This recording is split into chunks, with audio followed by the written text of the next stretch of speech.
9505505556 Mallikarjun. Fancy number కదా. ఈ number నుంచి శనివారం రోజున డిప్యూటీ సీఎం పవన్ కళ్యాణ్ గారి పేషీకి 2-3 సార్లు కాల్స్ వచ్చి పవన్ కళ్యాణ్ గారిని పచ్చిబూతులు తిడుతూ, చంపేస్తామని బెదిరిస్తూ ఫోన్ చేశాడట మల్లికార్జున్ అనే వ్యక్తి. ఎవరు ఏంటి అని మొత్తం ట్రేస్ చేయగా వాడిని పట్టుకోవడం జరిగింది. విజయవాడ టాస్క్ ఫోర్స్ పోలీసులకు సంబంధించి పట్టుకోవడం జరిగింది లబ్బిపేటలో. విచారణ చేస్తే తెలిసింది ఏంటంటే ఈయన గారికి ఫ్యామిలీలో అనేక ప్రాబ్లమ్స్ ఉన్నాయి. తల్లిదండ్రులు చనిపోవడమా, లేకపోతే ఉద్యోగం పోవడమా, లేకపోతే వైఫ్ వదిలేసి వెళ్ళిపోవడమా అనేది కొన్ని కష్టాలు ఏడిచినాయి. దాంతోపాటు మద్యం బాటిల్స్ ఆడు స్టే చేసిన హోటల్లో 20కి పైగా ఉన్నాయంట. బాగా ఎడిక్టర్ అంట. అండ్ ఈ ఎడిక్షన్లో ప్రముఖులకు ఫోన్ చేసేసి వాడు ఇలా మాట్లాడడం అలవాటంట. అండ్ వంగలపూడి అనిత గారికి కూడా వీడే ఫోన్ చేశాడు అని చెప్తున్నారు. వంగలపూడి అనిత గారికి ఫోన్ చేసినప్పుడే వీడిని ట్రాక్ చేసి ట్రేస్ చేసి బొక్కలో వేసేసి ఉంటే ఇప్పుడు డిప్యూటీ సీఎం గారి దాకా వచ్చే అవకాశం లేదు కదా. మరి అది అక్కడ యాక్టివ్గా లేకుండా ఇక్కడికి వచ్చేసి యాక్టివ్గా అయిపోతుంటే అంటే చాయిస్ ఆఫ్ యాక్షన్ ప్లాన్ చేసుకుంటున్నారా పోలీసులు తెలియదు. ప్రముఖులకు ఫోన్ చేసి అలవాటు ఉందంట వీడికి అన్నప్పుడు మరి ఎంతమంది ప్రముఖులకు వీడు ఫోన్ చేశాడు, ఆ ప్రముఖులు వీడి మీద కేసు పెట్టలేదా? ప్రస్తుతానికి ఇది పెద్ద థ్రెట్ కాదని అనుకుందాం, కానీ డెఫినెట్గా పవన్ కళ్యాణ్ గారికి బిగ్గెస్ట్ థ్రెట్ ఎట్టి పరిస్థితుల్లోనే ఉంది, దాంట్లో డౌట్ లేదు. మనకి చూసుకుంటే ఎలక్షన్స్ టైంలోనే జనసేన పార్టీ ఆఫీస్ మీద డ్రోన్లు ఎగరడమే కానీ, లేకపోతే కళ్యాణ్ గారిని ఫాలో అవుతూ ఒక బ్యాచ్ ఆయన ఇంటి చుట్టూ చక్రాలు కొట్టడమే కానీ అర్ధరాత్రులు, లేకపోతే కళ్యాణ్ గారు గుంపులో దూరిపోయి బ్లేడ్లతోని అటాక్ చేసే చేతుల మీద గీరే ప్రయత్నం కానీ అలాంటివి మనం చాలా చూసాం. అండ్ కేంద్ర నిఘా వర్గాలు కూడా కళ్యాణ్ గారికి థ్రెట్ ఉన్న విషయాన్ని క్లియర్గా చెప్పాయి. అండ్ కళ్యాణ్ గారు ఆ పొజిషన్స్కి రావడానికి కూడా కళ్యాణ్ గారు ఎంచుకున్నటువంటి ఎవ్వరూ ధైర్యం చేయలేని అంశాలని అది ప్రజల్లోకి తీసుకెళ్ళాలి అన్న అంశాలని ఆయన ఎత్తుకోవడం ద్వారా ఆయన చుట్టూ శత్రువులు తయారయ్యారు, దాంట్లో డౌటే లేదు. దాంట్లో ముందుగా ప్రత్యేకంగా చెప్పుకోవాల్సింది సనాతన ధర్మం గురించి. సనాతన ధర్మం గురించి పవన్ కళ్యాణ్ గారు మాట్లాడిన విధంగా ఈ దేశ రాజకీయాల్లో ఒక బాల్ ఠాక్రే గారి తర్వాత మన పవన్ కళ్యాణ్ గారే అంత గట్టిగా మాట్లాడారు. ఎందుకంటే సూడో సెక్యులరిజమ్స్లోని రాజకీయ నాయకులు మగ్గిపోవడం వల్ల మైనారిటీస్కి మాట్లాడతారు కానీ మనకంటూ ఒక సమస్య, మనకంటూ ఒక పొజిషన్ వచ్చినప్పుడు మాట్లాడరు. దాని కళ్యాణ్ గారు తీసుకోవడం జరిగింది. మెయిన్గానే ఇంటర్నేషనల్ విషయాలు కూడా ఈ సనాతన ధర్మం మీద మాట్లాడటం జరుగుతుంది. మెయిన్గా బంగ్లాదేశ్ ఇష్యూ కానీ, లేకపోతే పాకిస్తాన్లో కొన్ని విషయాలు కానీ ఆయన ట్విట్టర్ వేదికగా మాట్లాడటంతో అది బాగా హైలైట్ అయ్యి, సో ఈ విధంగా టార్గెట్ అవటం జరుగుతుంది. And 2, ration mafia. ఇది సాదాసీదా అయిన రేషన్ మాఫియా కాదు, ఇది చాలా డీప్ రూటెడ్గా ఉంటుంది.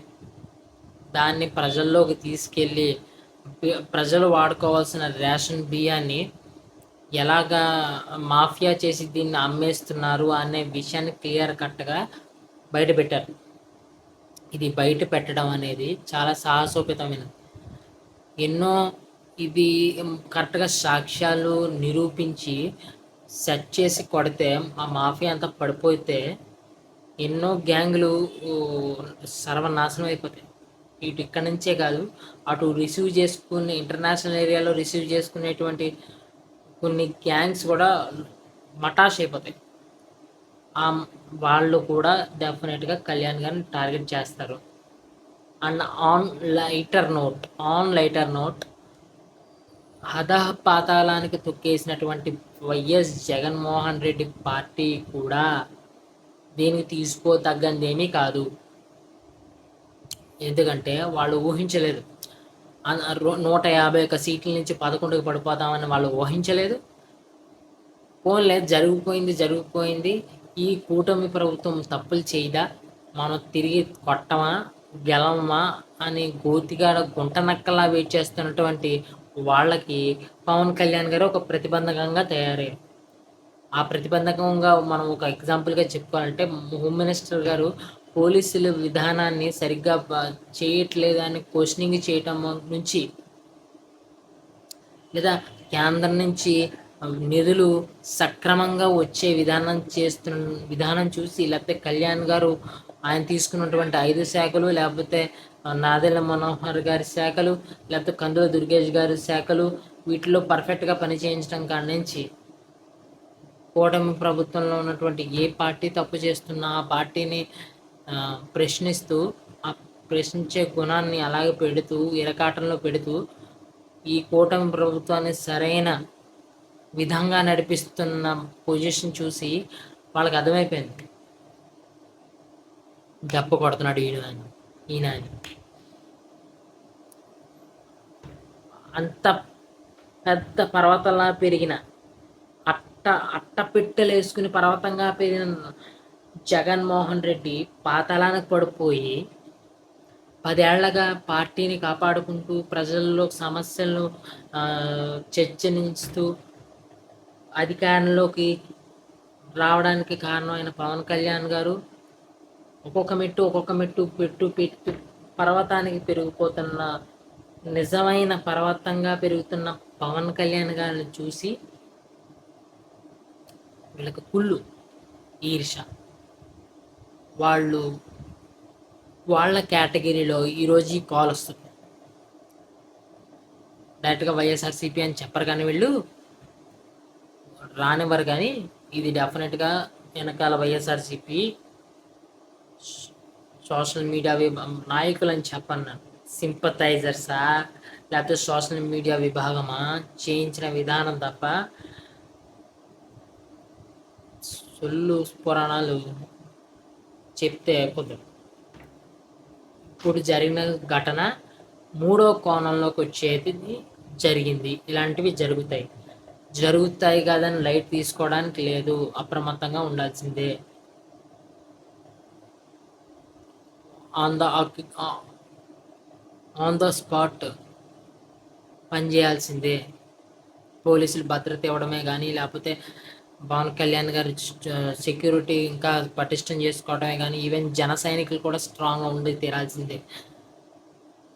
నోవెటల్ మనం ఎంత గట్టిగా